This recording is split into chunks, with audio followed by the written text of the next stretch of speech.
Hey guys, it's Leslie Harrington here with Vita Integrative, and we are missing Dr. George this evening, and she's sorry, but she had something come up last minute.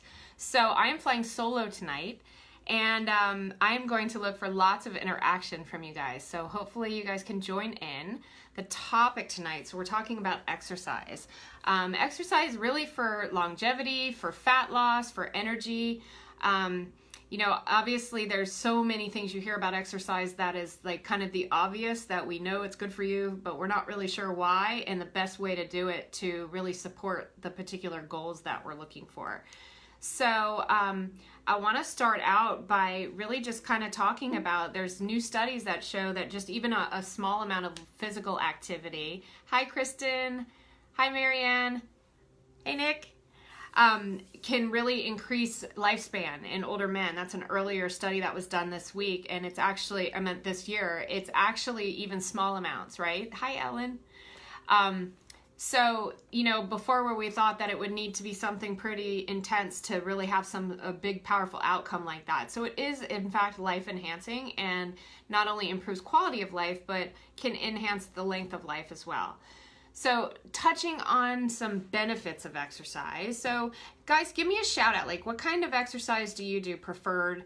You know, what are your favorite types of exercise? Is there anyone out there that's kind of trying to get into a program, but they're not really sure what they want to get, you know, what they should be doing and what their goals are and what the best exercise might be for what they're trying to accomplish?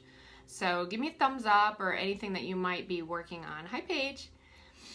So just as far as benefits, so we all know that exercise is going to be something supportive of weight loss. There's only 3 ways that your body spends its energy, and that's through digesting food, that's through exercise, and that's through basically functioning. So making your heart beat, making your pupils dilate, making all of the normal functions in your body happen requires a significant amount of energy just to be sedentary. So if you're actually out there and you're physically moving, your body requires a different amount of fuel than someone who doesn't have any activity at all. So making sure that you understand like what your body needs for energy in order to get the output that you're looking for is really critical, especially when you have a more intense exercise program. So it increases your metabolic rate, which basically means that your body is going to be more efficient. It's going to be working for you. It's creating kind of a heating machine so that your body can be thermogenic. It can start doing some of that burning for you. And with that strategic exercise and the particular foods that you're eating, you can really make your body this type of furnace that actually burns calories when you're not even still engaged in the activity. So Kristen is doing a lift 4. Yeah, Beachbody is actually really common. I have to hit this to see more. Won't let me see your whole comment here. And they have some amazing programs. I've seen some of them, you know, seeing major changes. Again, I can't see the rest of the comments, so I'm not really sure. So that's an at-home program, I believe. They do have videos. They have some online. You know, any type of program that you are working on, you do want to make sure that you have the approval of your doctor and you're working with a practitioner to make sure that, you know, you're in a place that you're doing exercise that's supporting you. Hey, Brian. So increasing your metabolic rate, it's actually can increase your happiness. So just your general level of happiness based on some of the neurotransmitters that happen. So you're raising your endorphins, you're improving your mood, and that's partly because you're decreasing those feelings of depression and anxiety that are related to the different chemicals that you're sending to your brain. Exercise will generate some of these chemicals and these endorphins that are just going to give you those happy feelings.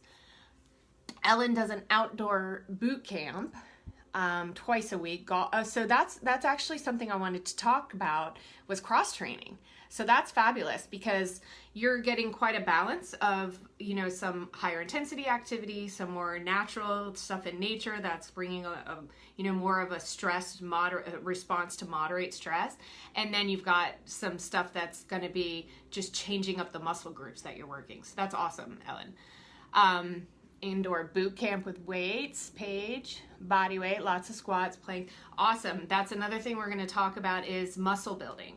So how critical it is for us to really focus. As you get older, it's harder to retain muscle. So some people tend to do a lot of cardio exercise, and they're really like kind of hitting it in terms of intensity and chronic cardio, we call that, right? So some people do a lot of endurance type training, and that might not always support someone's goal of fat loss, because the more muscle you have, the more you're going to burn fat in your body. So really trying to get that body composition, depending on your goals, that's going to be one of the things that you want to focus on, is the type of exercise that you're doing. But cross training is going to be great for everybody. So if you're in an intense program, if you're in something more moderate, you still want to make sure that you can do, you know, the light walks. So yeah, the other thing is we see a lot of different variations of energy levels right now. There's a lot of people that are going through health issues that might be in a place where they're not able to do a huge amount of activity. It's if they're happy if they can get out and have a nice walk, they can you know, take the dogs for a walk. Those are actually sometimes excellent and beneficial, and some of these people that are doing some intense working out need more of that.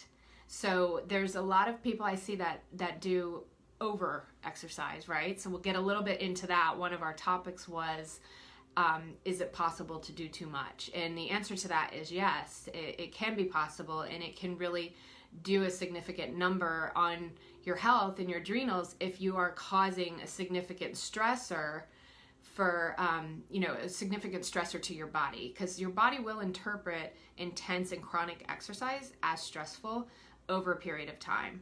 So you want to look at that. Benefits, again, building muscle and bone. Actually, it can be preventative for osteoporosis. So being able to lift heavier weights as you're younger and you're moving into getting older, your body has a harder time retaining that muscle, but you can strengthen your bone and prevent having bone density issues down the road. So lifting those weights are important now, and then they will be as you continue to grow and age. Energy levels. So I tell people this all the time. Energy begets energy. So, hey, Sally. Oh, I'll give you a doctor's note for the dog for sure. Can you take one from Health Coach? Yeah, so energy begets energy. So there's a saying that when your body moves, your brain grooves. And that's actually very true. So sometimes if you're feeling like you're in a slump at work, or you're losing focus, getting up and moving and getting some of that lymph system to move, you actually have more lymph fluid in your body than you do blood. Getting some of that moving can help really bring clarity and focus in your mind. So that's the same as far as when you're moving physically. Sometimes it feels exhausting and like you could never get up and go do it. But have you ever gone to the gym when you really didn't have the energy to go, and you got done with your workout and you're like energized and you're like, I'm so glad I came, because you feel like a different person. And sometimes you're not going to feel like moving or, you know, generating some of that energy, but if you do it, you will come out on the other end with even more energy, because it actually will create energy. Reducing the risk of chronic disease. So for many reasons, actually, it improves insulin sensitivity. And what that really means is that you want your insulin to be responsive when you need it, right? So you hear insulin resistance, you hear insulin sensitivity. So improving the sensitivity basically allows the insulin to bring the glucose in your blood to the cells and the organs in your body. And when it's knocking on the door, somebody's answering, right? When you're insulin resistant, you're delivering this insulin to your organs and the glucose to your organs, and it's knocking and no one's answering, right? That's your body's like, I'm not even aware that you're there, right? So you want your insulin to be very sensitive, and you also don't want your insulin to be overly present in your blood, because you want to be a fat burner, right? So a lot of people ask me about fueling for workouts, and a lot of times my question to them is, do you want to be a sugar burner or do you want to be a fat burner? And what that means is that it's first come, first serve. So if you're going into a workout and you're fully loaded with carbohydrates or different types of anything that could create glucose for energy, your body's going to use that first. So that would be you burning through sugar instead of fat stores. So it's okay to work out in a fasted state. You don't have to have that extra energy, assuming that your blood sugar is stable and you don't have, a lot of that fluctuation during class where you get woozy or lightheaded, and sometimes it just takes some time to adapt to that. So when you're eating carbohydrates and stuff before you go into a workout, your body is going to create insulin to take that glucose out of your blood, and that's putting you into fat storage. So you're going into your workout already in a place where you're limiting your ability to burn fat. You're going to burn through calories and glucose before you kick into the fat. So what if I am doing too much? How can I tell I work out in the mornings and then on the feet all day? So that's a great point, Sally. We're talking about when your body starts to interpret exercise as stressful. So when do you know when that is, right? You could be in a place where you're training for something really intense, and it's almost obvious that anybody is going to have trouble really keeping up with the pace you're taking. But then you've got people that are just resilient, and they're busy, and they're used to doing things every day. And how do you know when it turns into that weighted where it's not serving you anymore and you really need to kind of flip the scale a little? And that, I think, would be more about the cross training, right? So if you have a job where you're very physically active and you're spending a lot of time on your feet, you're moving, remember, you're burning all of those things that your body needs to pump your heart, to get all this thing. You need to understand what that kind of minimum calorie intake is. And it's not about calorie counting. It's about making sure you're fueling your body enough to actually thrive and be able to work for you, right? So if you're doing too much and you're working out in the mornings and then you're on your feet all day, you need to make sure that you're fueling for that and you're supporting your body's need in that. The other thing is going to be, what is your body telling you? Are you tired all the time? Are you having poor sleep? Are you not feeling like you're doing enough restorative type activities? So the cross training, you might want to throw in, let me do a yoga class instead of doing one of my intense workouts. Making sure you're alternating and giving your body the time to rebuild, because we tend to do so much breaking down, which exercise is breaking down. It's catabolic to your body. And the only time that you're really benefiting, it's not the exercise itself, it's when you're sleeping at night that you're actually able to rebuild and build muscle, right? So when you're working out, you're actually breaking down muscle, and when you're sleeping, you're actually restoring it. You're producing hormones, you're doing all of these things that are actually allowing your body to build at the cellular level. So just remember that there's more components than just work. You want to make sure that you're creating an entire environment that your body can be at max functioning. So that's where the goals come in, right? If your goal is to lose 50 pounds and I want to do it by this amount of time and whatever, then weight loss and fat loss might be a different goal than someone who's maintaining. And then you might have a different goal for someone who's really nurturing their body right now. They might have gone through an emotional experience that they're just not able to handle some of that intense exercise. On the flip side, they might actually be using the intense exercise to cope with an emotional situation that could in turn be causing more stress on their body. So you really have to tune into that a little bit.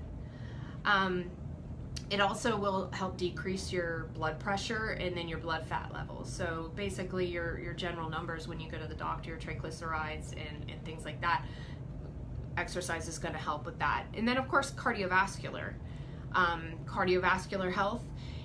I'm going to get into a little bit about the type of exercise, and one of the things I'm going to talk about is that high intensity training and interval training. So a lot of us have been hearing about interval training versus some of that long ongoing cardio type training. So why is that kind of the new thing, and why is that so effective? We're going to get into that. The other benefits of exercise is it actually improves your skin health, because exercising actually creates a hormetic effect in your body. And what that means is that it breaks your body down by producing free radicals, but your body's natural response to that is to create antioxidants. So as you get the antioxidants, you increase the blood flow, and you are ultimately you're going to have better skin by having that better antioxidant capacity in your body. Should I take a protein shake straight after a workout, or is it okay to drink it 2 hours later? Again, that's going to be kind of personalized to you. The point of having something after the workout is to go with the opposite of what I was telling you before, generating a small insulin effect so that you can immediately provide nutrients to your cells after a workout, right? So some people would say, oh, I need to carb up before, and other people would say, no, you need to have it after, because that's when you're going to deliver the nutrients to the cells and you're going to actually start doing some of that muscle building. So I personally, I am fine with people who do fasted workouts, depending on where they are from a hormone standpoint, how well your body can handle that. If you're not feeling like you're starving after a workout, that's going to be really personal to you. So I'm fine with 2 hours later because I know you. But in general, it's going to be really specific to that person and what their goals are. So great question though. But brain function. So this is another thing with exercise and why it's so important to longevity and anti-aging, is that it's increasing your heart rate, which increases your blood flow, which is going to help with your memory function and your brain capacity in general. So it actually produces, it stimulates a growth of your hippocampus, which is a part of your brain that is serving that function. So that exercise for brain health is kind of a no-brainer. Oh my gosh, really cheesy, right? But no, it's actually very, very powerful. The blood flow alone, it's the more blood and oxygen that you're getting through your body and ultimately to your brain is going to generate a lot of positive things for your tissue and your cells. Another thing for aging is going to be relaxation and sleep. So we talk a lot about sleep, and we talk about the fact that the sleep is where kind of the magic happens. The sleep is where everything is restored, repaired. That is not going to be really super helpful if you sleep like dumb, right? We want to be able to sleep like functionally and have like a sleep routine and a sleep pattern. Exercise will actually help you with that. So the more active you are, have you ever like taken a day off and find yourself like not tired for your normal bedtime? Or, you know, I'm a morning workout person, so by the time I'm ready for bed at night, I'm ready, I'm done, you know. But on days that I don't work out, I'm really just not that tired, and I have a little bit of issue with, you know, falling asleep the same way that I would when I have regular exercise in my day. So great questions. Lorena is asking about adrenal fatigue. Now, adrenal fatigue is actually very specific type of exercises that are going to be more supportive. You want to be doing more restorative type activities when you're dealing with adrenals. People with different hormone levels and people with adrenal dysfunction, sometimes exercise is extremely stressful on them, even in moderate levels. I've done a lot of blood testing during different types of intensity, and I could see where my blood sugar would get like crazy high doing something super intense when I was having trouble with adrenals. You want to kind of really understand what is serving your body and what is harming it. So with adrenals, I would suggest something like a restorative yoga, something mild like a Pilates. Weight training and strength training, I don't see as bad if you're not doing like hefty weight training, but still trying to maintain muscle is actually important as well. So as long as you're not like CrossFitting and doing like some heavy duty intensity, you can do strength training without having that hard intensity. But other than that, walking, a lot of nice exposure to outside, that's going to help with your cortisol rhythm, your circadian rhythm. So getting that exposure to sunlight, taking casual walks, not power walks, just going like on a nice walk with your dog around a lake, enjoying nature, really things that are honoring and nurturing to your body, that's actually going to provide more of a calming effect, but still give you some of that benefit of exercise as far as the endorphins. You can still feel endorphins from doing a great Pilates class, from doing, you know, some core work, some yoga work. The yoga has the meditative aspects as well as Pilates. So things that are going to be more building than breaking down for your body. So great question. Thank you for that. So actually, but going back to sleep, so 65% sleep improvement by 150 minutes of exercise per week. So that's a study that they did on a moderate to vigorous exercise program. So you're talking about 150 minutes, 30 minutes a day for 5 days, right? Significantly improvement in sleep by 65%. That's huge. That's huge. The other thing that exercise does is it works on pain tolerance and it improves pain. So even though it might stimulate pain in the process, the actual endorphins and the chemicals that it gives off to your body is actually pain blockers. So it's that, what comes first, the horse or the cart, and how do you get kind of in front of the needle on that? So sometimes you have to, get yourself to a place where you can have tolerance before, some people feel like they can't get to that place because they can't overcome either the energy levels or things like that. But if they can kind of just overcome some of that feelings of setback or feelings like they can't get the energy, as long as they're in a safe position and they're not in pain that's going to be dangerous and their doctor's on board, getting ahead of the curve is going to be the best, because the minute you start to feel the energy that you get as a result of the exercise, you're going to have all of the things that you were afraid to be doing. You're going to want to do it because you're going to get that relief of not only the pain. You've got to give your body a reason to want to improve and to heal. So if you have an injury, a lot of times after surgeries, again, this is very personal to you guys. So, making sure that this is all with your doctor's consideration.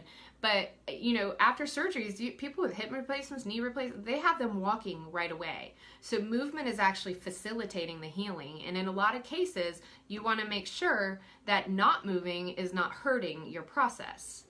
So how long should you wait to eat after working out to maximize fat burning? So I would say maximizing fat burning is going to have to do a little bit more with the fuel in general that you're using to, before and or after. And then the other thing would be the type of exercise that you're doing. So I really want to dive into high intensity interval training and why that is something that's so super efficient for people and why it's so beneficial. That is going to be something that's going to really super kind of speed up, right, the fat burning process, because that's going to be something. Marianne, I'm sorry, I'm jumping subjects here. So Fitbit to monitor amount of steps. Okay, so I'll talk to that in a second. So for people who for people who love to eat to burn for dessert, they're going to have a much harder time managing that blood sugar and getting their body to metabolize. So going back to Ellen, to maximize fat burning, you want to get your body to actually start to utilize fat for fuel instead of utilizing blood glucose, right? So if you're working on either a fasted state or you're eating something that's like higher in fat and protein in the morning, that's going to have less of an insulin response, then your workout is going to be fueled more, less by glucose and more by fat stores. So that's going to be the critical aspect of kind of getting your fat burning going. The second piece is the high intensity interval training, which has crazy benefits itself. So I'm going to go through a little bit of that. So the high intensity interval is kind of burst training, right? So you're going through where you might do, if you're on a bike, you could do, 20 seconds of really intense pedaling and then 20 seconds off. And then you could do 30 seconds with 40 seconds off. They're just trying to get to where you're maxing out, going as hard as you can, and then taking short rest in between. You could run 100-meter sprints, do 100 meters 6 or 7 times, just back and forth. The thing with high intensity interval training is it's typically shorter duration and it's not frequent. It's not something that you want to do every single day because you want to be doing it at an intensity that's super powerful. So it's different for everyone, but you can still train high intensity even if you're walking on a treadmill at a slow pace, or if you're somebody that is just getting into exercising. It's just changing your heart rate. It's going up a little, coming down a little, coming up a little, coming down a little. And that is actually going to maximize your fat burning. So that even more so the type of exercise you're doing than the type of thing that you're going to eat after, or the timing of when you eat after is going to be less important than the intensity and the effort that you put in the workout itself. You're able in HIIT training to utilize more muscle fibers. So in regular conventional training, you're using certain muscle fibers and the other ones are just kind of going along for the ride. With high intensity interval training, you're actually recruiting muscle fibers, the slow twitch, the fast twitch, where you wouldn't be recruiting those same muscles if you're just doing steady state cardio. So that in itself is also creating that perfect environment for your body to burn more fuel. So really kind of being in tune with those different types. The other thing is it's short and sweet, you know, like bang it out, you know, go and do a 30-minute high intensity. You're in, you're out, it's flexible. You can do stuff in your office space. You can do stuff at home. There's tons of different ways to do high intensity training. You can do sprints, you can do bike, you can jump rope, you could do the battle ropes. You can lift heavy, super heavy weights can generate that heart rate intensity. Burpees, medicine balls, all different ways to kind of get those quick bursts in intense, you know, enough to be intense. The other thing is playing outside, you know, basketball, soccer, running around with your kids, playing frisbee. Those are all different ways that you can generate HIIT exercise into your everyday. So basically, when I was talking about the muscle fibers, if you don't use it, you lose it. And that's actually quite literal. So if you're constantly working that steady state and you're going on, you know, a 30-minute same state run, you're not getting that same intensity and transition into the multiple muscle fibers. So you're going to lose some of that muscle mass in the areas that aren't recruiting and aren't engaging. So remember, you want to change it up because you want to make sure that you're cross-training and getting your body and your muscles to constantly be expecting something new. And then, of course, you want to be doing these burst trainings. So it's work really hard, rest. Your insulin sensitivity is critical with HIIT. It actually improves your insulin sensitivity, which in turn improves your fat loss. So very supportive of fat loss goals, very supportive of any type of chronic illness, diabetes, lots and lots and lots of evidence out there for high intensity interval training. So definitely, regardless of where you are at in terms of your exercise journey and who you are, there's ways of implementing high intensity into something that you're currently at, no matter what level. So remember that. Just the changes in your blood profile, so triglycerides, your change in your heart rate, all of these are improved with high intensity training. So I know we're getting close to the end here, so I wanted to answer. Okay, so Marianne asked about the Fitbit, monitoring amount of steps, obtaining 10,000 steps a day. Is heart rate better than distance? Okay, so this is another goal question. So if your goal is fat loss, if your goal is regular cardiovascular health, it's not better than distance, it's different, right? They're two different things. So you're obtaining the movement that you're getting in that consistent movement of steps. So yes, you're burning calories, you're keeping your body in motion, which is constantly generating additional brain activity. You know, the things that we talked about before with the benefits of exercise, you're getting that in just that movement. The separate benefits that you're getting from the high intensity, where you're working your heart rate a little bit more, are going to be more for fat loss. But then those steps are going to be critical for general health in general, you know, like, so they overlap each other a little bit, but having that heart rate training for higher fat loss is going to be more of a needle mover, in terms of if your goal is for initial fat loss. The frequency, depending on your health, your goals, whether you're maintaining, the frequency of high intensity is not meant to be every day. Because if you're going at high intensity, you're going to create stress in your body if you're doing it that intense every day. So you're looking at 2 to 3 days a week. Most of the studies that are done on this high intensity training is a three time per week pattern that they used in their studies. Fat loss tips for post-menopause. So post-menopause, your estrogen levels are, you know, down. Your goal is to kind of improve your happy hormone, right? That's what happens as we get older, is that we lose some of that progesterone. So in order to do that, it's that loving, nurturing, kind, honoring your body, making sure that you're implementing some of those things into your life. So meditative exercise, restorative exercise, you know, doing that Pilates class, working those muscles, the heavier weight, in trying to keep lean muscle mass on your body. The more muscle mass you have, the more that you're going to burn through fat. So the muscle burns fat. So you really want to try to keep that body composition as best as you can. I love it. Sally says hydrate. I did not mention hydration at all, and that is critical. that is like super, super powerful, making sure that you're hydrating through all of these exercise processes, definitely before and definitely after. And then that's also going to be something that would support fat loss in postmenopause. So other questions, I read off a bunch of types of different HIIT. You could do what they call Tabata. So Tabata is for 20 minutes on, 20-second rest for 4 minutes. So you might have 4 different exercises that you just repeat that cycle for 4 minutes. It's pretty intense, 4 minutes, and then you stop. You can do another set of these. But Tabata is an interesting style if you want to check out new things. You're welcome, Paige.